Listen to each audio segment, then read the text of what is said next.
It was a simple procedural task to confirm the death of a species. Ethel, a consciousness so ancient it remembered the coining of the word entropy, drifted through the cosmic twilight. Its mission was a formality, a final piece of celestial paperwork.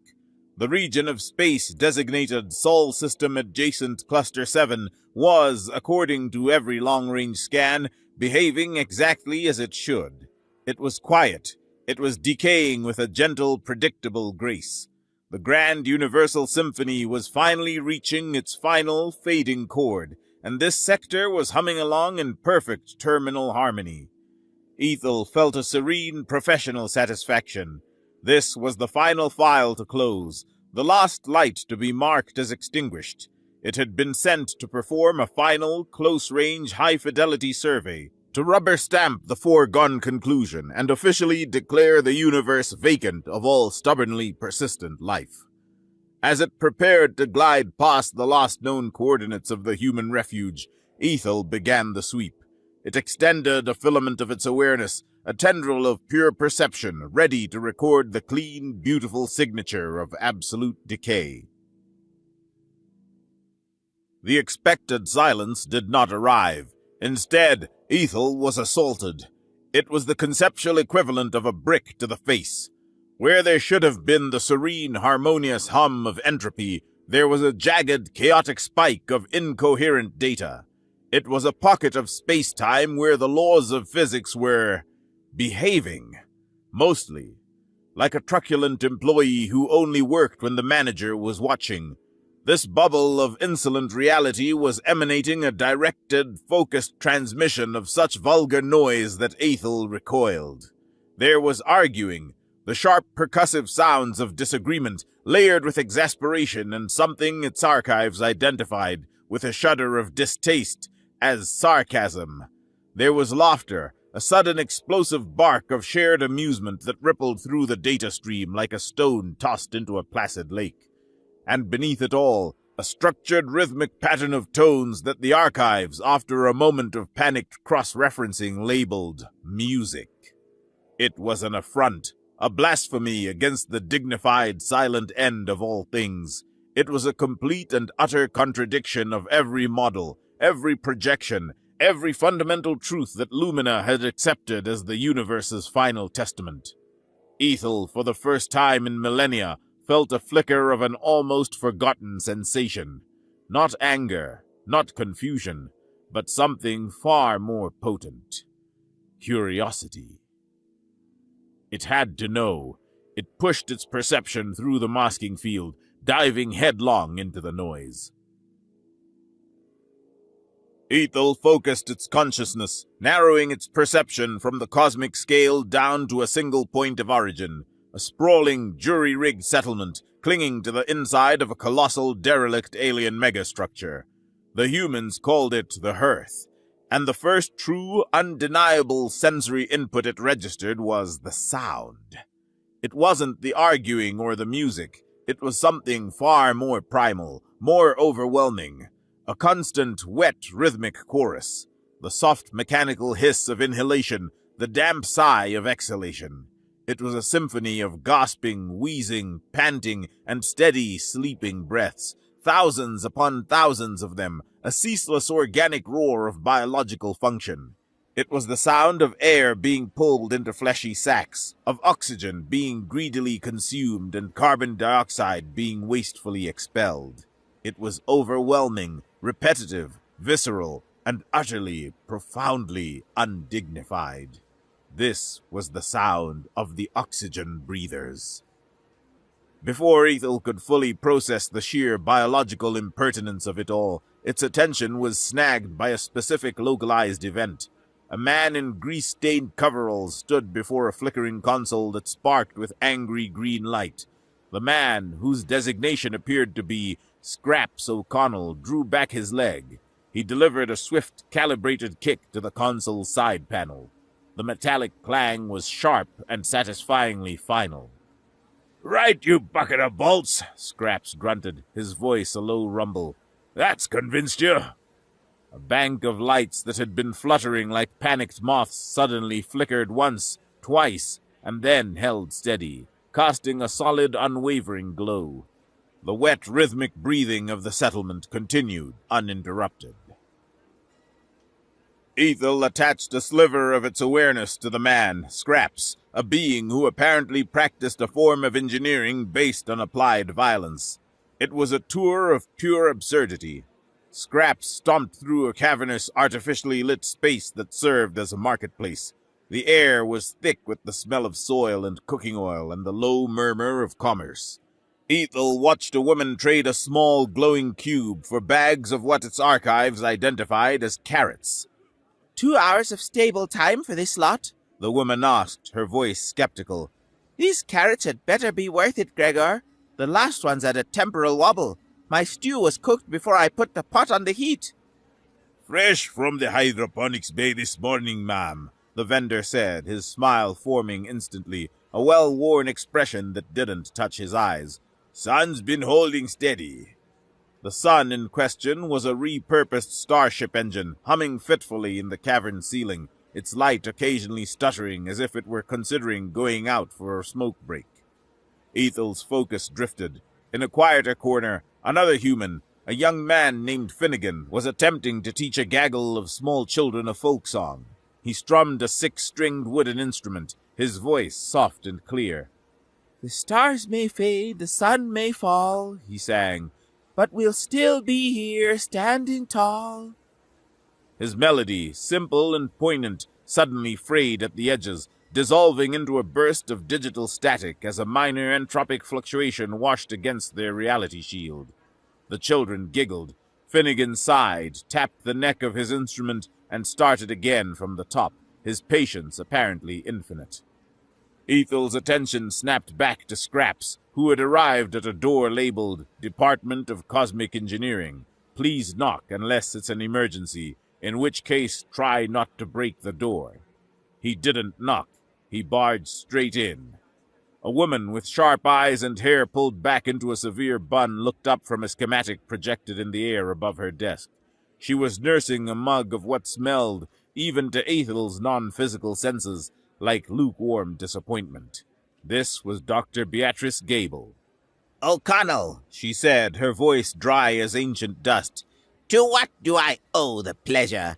Did you kick something back into alignment, or are you here to complain about my power consumption again?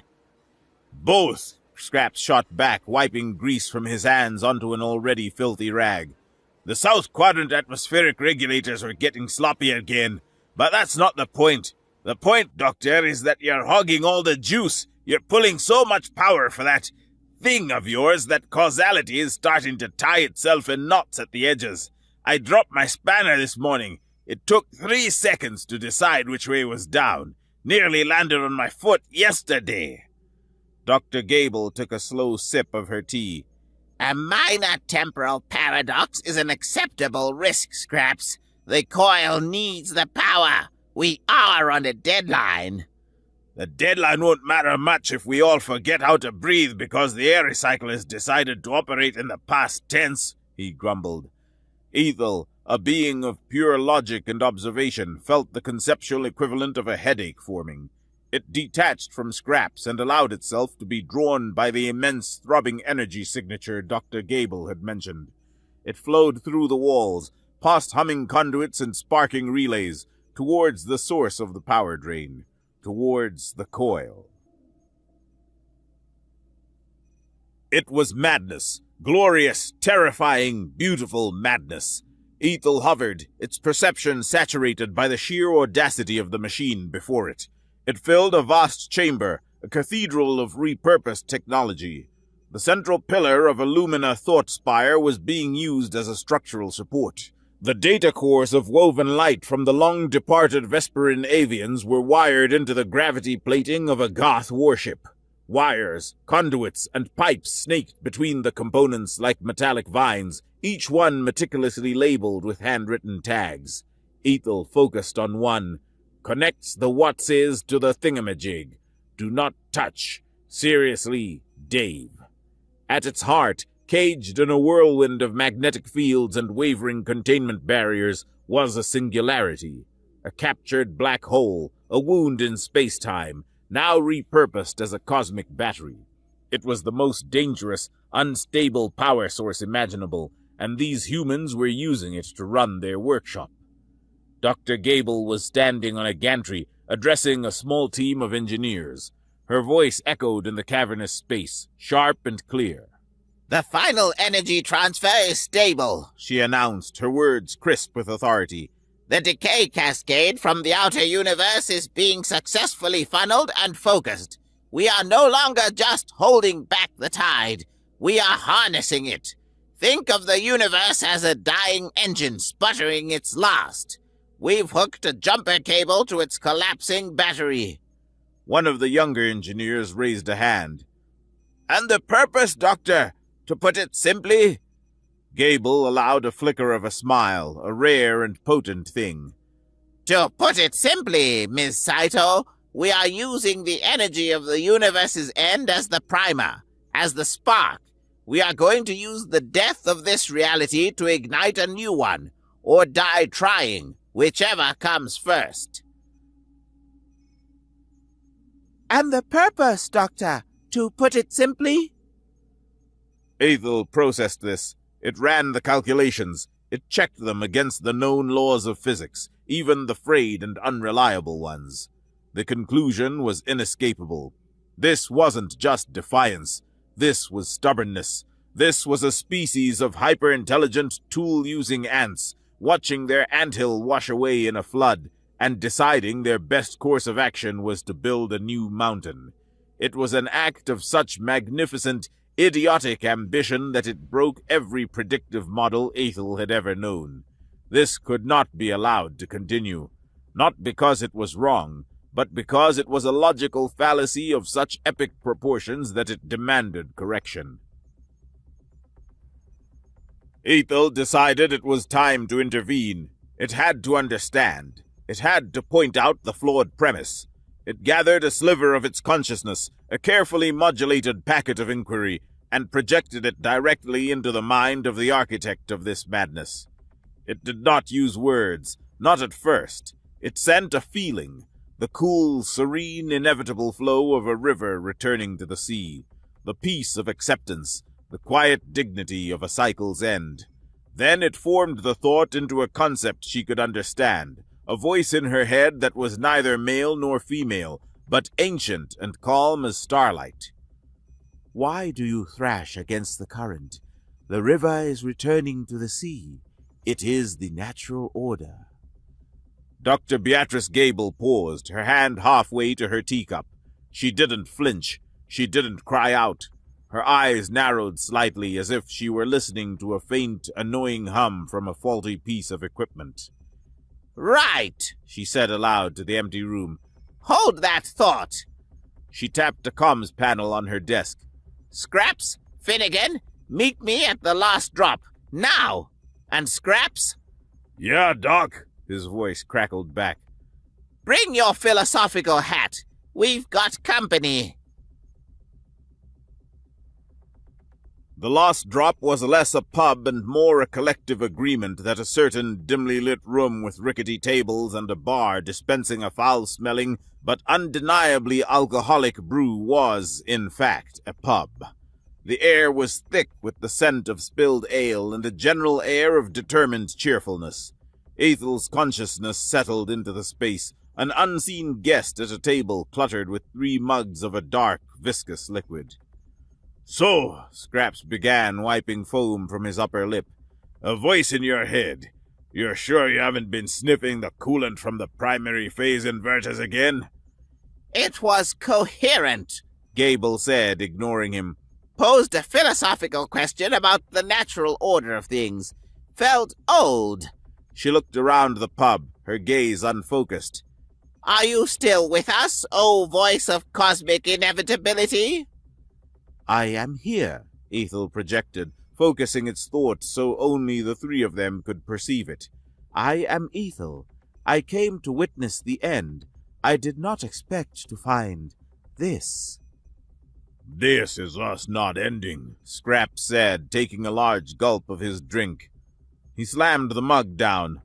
"Look, Mr. Ethel, or Ms. Ethel, or your resplendent gaseousness, whatever. You see a river flowing to the sea. I see a leaky pipe. My job is to fix leaky pipes. The universe is the biggest, leakiest pipe I've ever seen. It's a challenge. It's the ultimate engineering problem. Why wouldn't we try to fix it? Because it's supposed to fail, Ethel countered. The failure is the point. It is a state of final, perfect rest. Finnegan, who had been quietly observing, spoke up for the first time. His voice was softer than the others, less confrontational. Is a story that's never read still a story? Is a song that's never sung still a song? The information exists, Ethel replied. Its potential is its reality. No, Finnegan said, shaking his head gently. The reality is in the telling, in the hearing, in the little kid who messes up the words but sings louder than anyone else. We're not just trying to save our lives. We're trying to save the chance for more stories, more songs, more kids singing them badly. He gestured around the noisy pub. All of this, the arguments, the bad jokes, the taste of this terrible beer. That's the point, not some perfect silent rest. Gable leaned forward, her expression intense. She looked directly at the empty space between them where she seemed to have decided Ethel was located. We saw the ending the universe had planned for us, she said, her voice low and steady. We read the script, and with all due respect to the author, we decided it was dreadfully boring, derivative, and ended on a pathetic downer. So we are exercising our fundamental, inalienable right as sentient beings to demand a rewrite. A rewrite of reality itself? Ethel asked, the concept bordering on profane. By what right? By the right of the ones who have to live in it, Scraps grunted. Before Ethel could formulate a response to this circular, infuriating logic, the lights in the lost drop flickered violently. The low hum of the settlement's life support systems pitched into a screeching wail. A piercing klaxon began to sound, a frantic, desperate rhythm. The world went sideways. A severe entropic wave, a tsunami of unreality from the dying universe outside, had slammed into the hearth. The settlement stabilizers, strained by the demands of the coil, were momentarily overwhelmed, a major breach. For a few terrifying minutes, the fundamental law of cause and effect frayed badly inside the bubble. A man across the pub yelped as he crashed to the floor. A second later, his chair, which was now empty, wobbled and tipped over, causing him to have tripped. A glass on the bar vibrated, slid to the edge, and fell. It shattered on the floor in a spray of glittering shards. Then, a moment later, a tremor shook the bar, knocking the now unbroken glass from its perch. People shouted, but their words came out of order.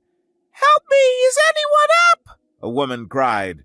The klaxon wailed, a sound that seemed to be arriving both before and after it was actually produced. Scraps was already on his feet, his face grim. "Primary stabilization hub, now!" he yelled, his words miraculously clinging to the correct sequence. He, Gable, and Finnegan scrambled from the pub, moving through a world that had lost its narrative cohesion. Ethel observed it all, a detached but horrified witness. It saw the raw, unfiltered chaos that humanity was fighting against. This wasn't the gentle, poetic fading it had envisioned. This was a messy, terrifying dissolution. It was the universe having a stroke, losing its train of thought and taking everything with it into gibbering nonsense. The temporal stabilization hub was a nightmare of screaming alarms and flashing red lights. A team of engineers was already there, shouting contradictory readings at each other. "The chronic regulator is out of phase," one yelled. "We can't get a lock. The readings are gibberish," another screamed back. Scraps shoved his way to the central console. He took one look at the cascading, nonsensical data scrolling down the screen and swore a long, creative, and remarkably detailed curse.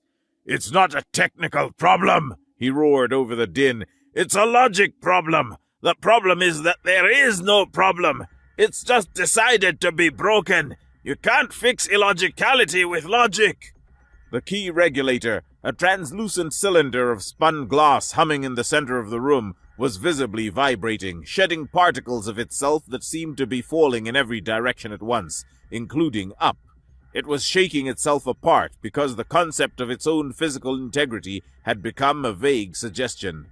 Gable was at a terminal, her hands a blur of motion, one swiping through diagnostic screens while the other keyed in command strings too quickly for an observer to track. I can't isolate it. The breach is flooding the system with paradoxical data. Scrap's eyes darted around the room, wild and desperate.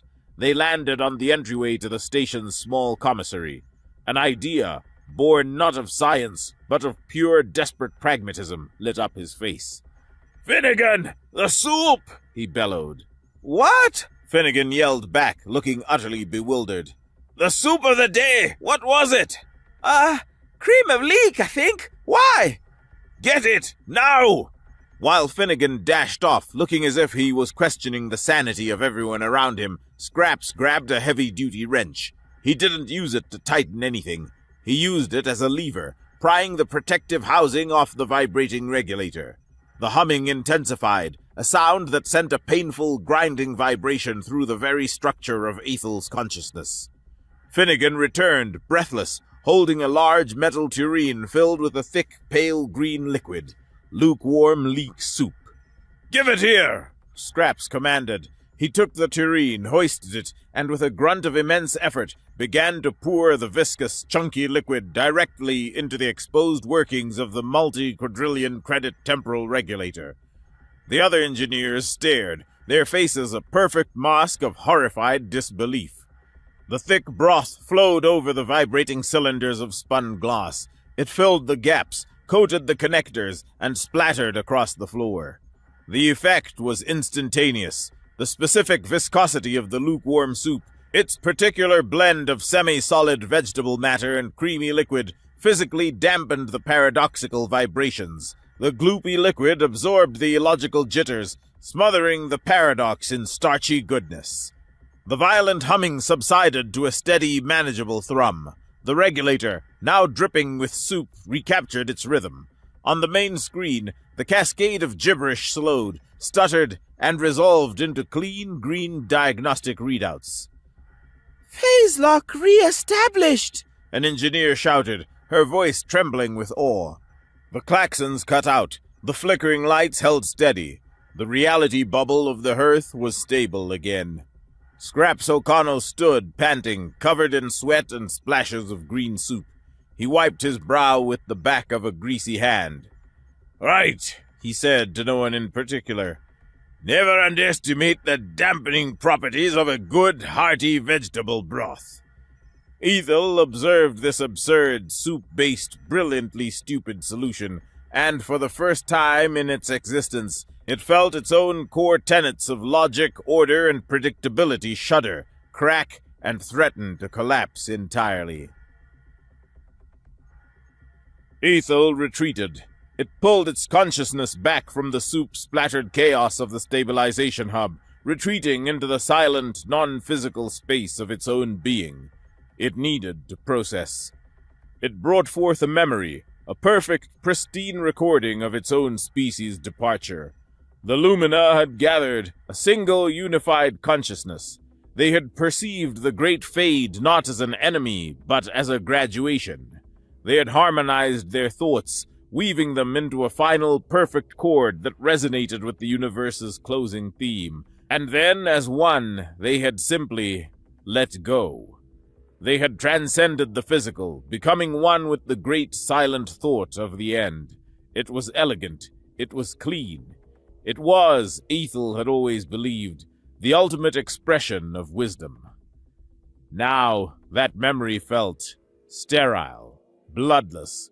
It was the perfection of a polished stone, smooth and lifeless. Ethel contrasted it with the scene it had just witnessed. The frantic yelling, the terror, the sheer, glorious, pants-on-head absurdity of pouring soup into the heart of a machine that held reality together. The grimy, triumphant face of Scraps O'Connell, The stunned silence followed by a burst of relieved, incredulous laughter from the engineering crew.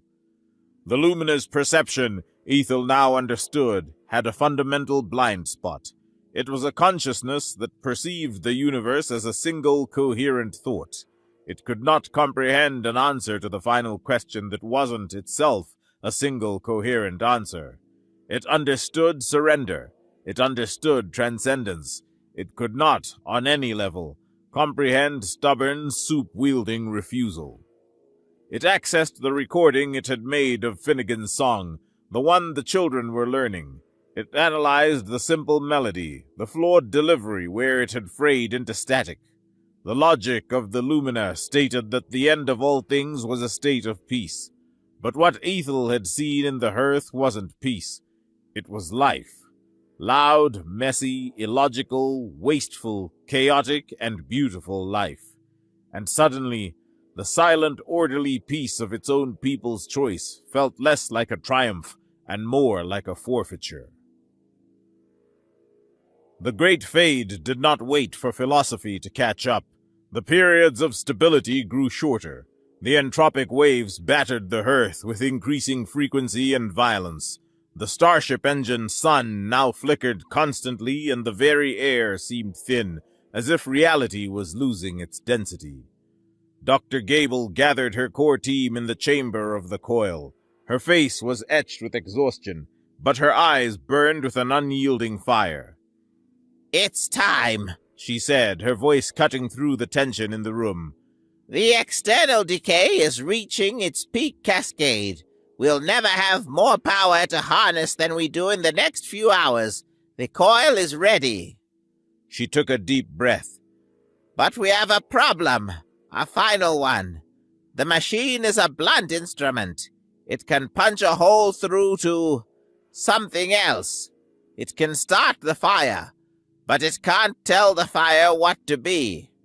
To create a new universe that isn't just a blast of random, useless energy that will fizzle out in moments, we need a seed, a conceptual anchor." Scraps frowned.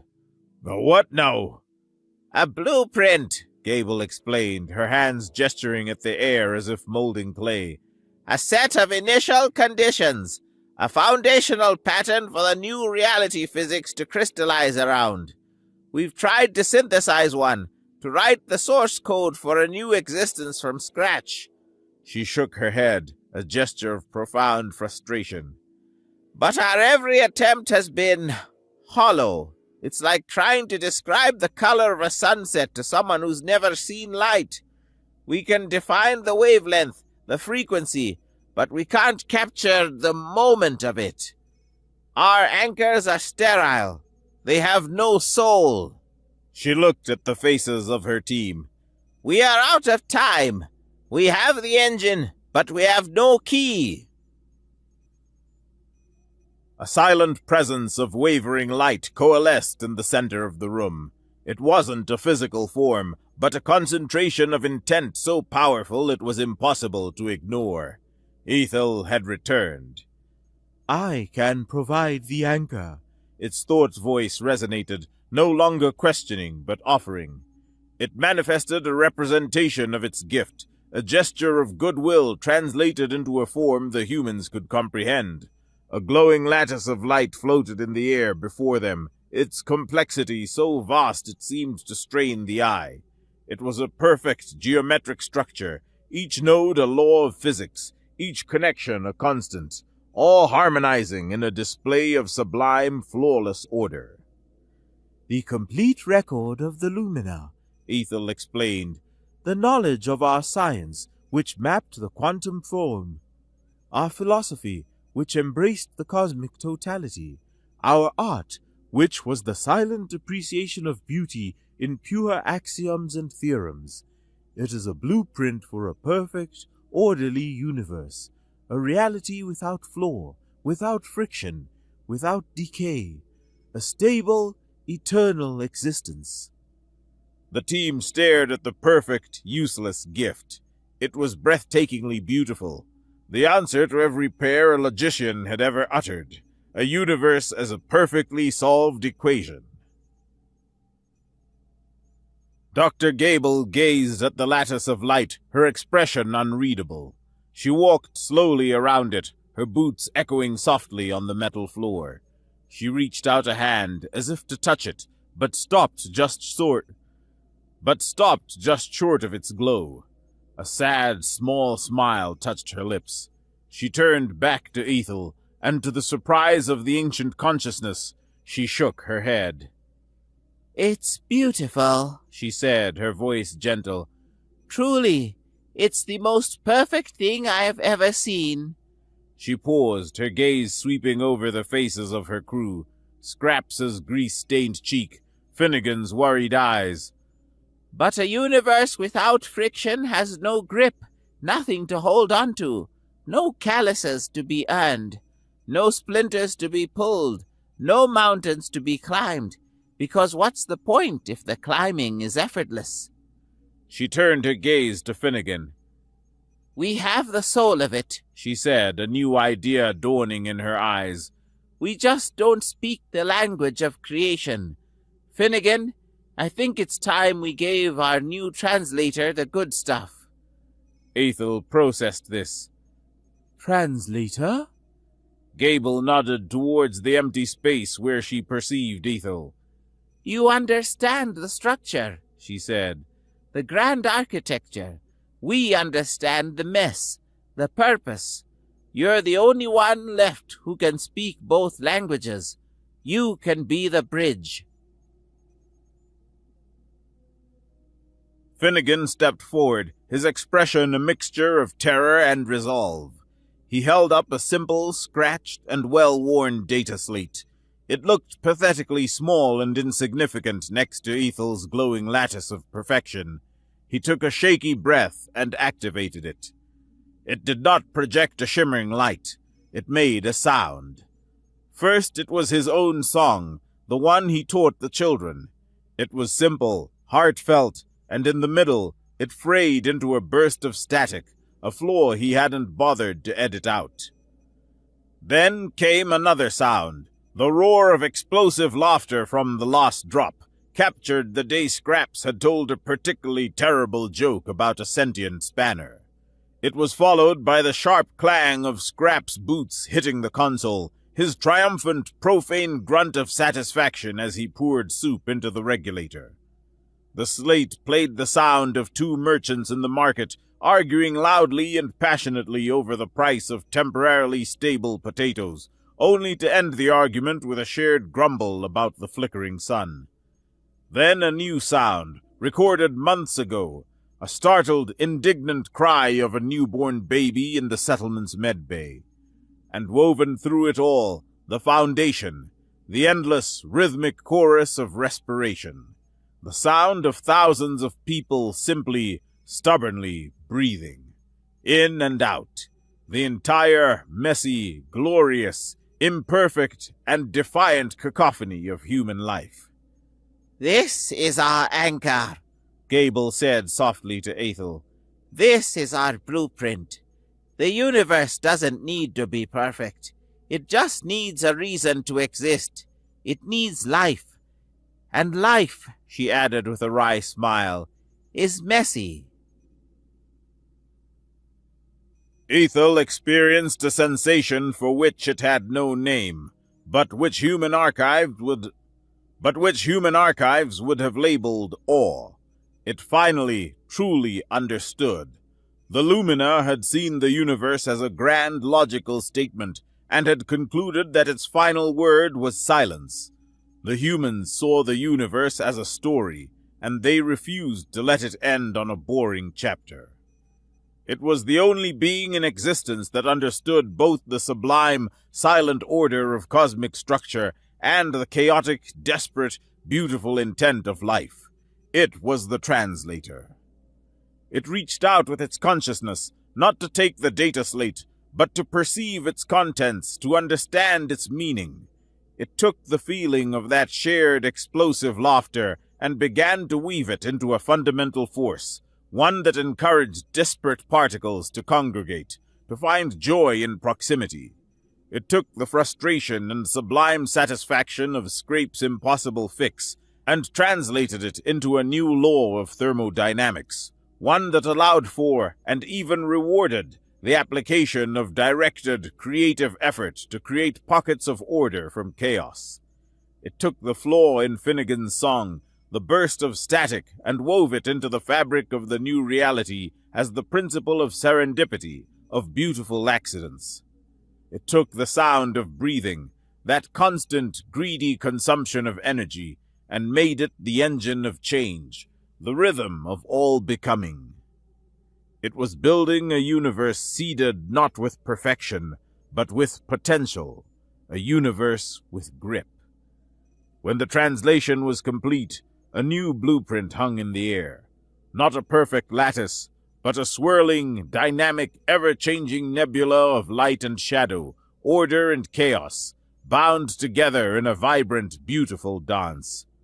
Gable looked at the new blueprint, then at Scraps. She gave him a single sharp nod. Do it. Scraps O'Connell, covered in grease, grime, and the faint, dried remnants of leek soup, grinned a triumphant, feral grin. He seized a comically large, red-painted lever on the main console. A hand-painted label above it read, in bold capital letters, "Again." With a roar that was part effort and part pure joy, he heaved it back. A silent, all-encompassing flare of white washed over everything, a light so pure and absolute it contained all colors and no colors at once. The monstrous machine, the coil, gave a final titanic groan and then went dark. The hearth and everything in it was plunged into absolute silence and darkness. For one single heart-stopping moment that stretched into an eternity, nothing happened. There was no sound, no light, no time, only a profound and total emptiness. Then, in the dark space before the hearth's main viewport, a single point of light appeared. It blossomed, not with the angry, sputtering flicker of a dying star or the chaotic blast of random energy, but with the steady, brilliant, unwavering fire of a new sun. It shone with a light that felt warm and true and real. The light flooded through the viewports, washing over the silent, breathless crew in the control room. A new physics, robust and vibrant, settled into place like a comfortable blanket. Woven deep within its fundamental constants, imperceptible but essential, was the faint, metaphorical echo of a badly sung folk song. Ethel felt it, the stirrings of a new cosmic thought, not a serene final note, but an opening chord, complex and questioning, filled with endless, exciting, and gloriously imperfect possibility. Dr. Beatrice Gable, who had held the fate of one universe and the birth of another in her hands, leaned back in her chair. The tension drained from her face, replaced by a look of profound, weary satisfaction. A true, genuine smile spread across her lips. Well, She said to the dawn of her new universe, that's a start.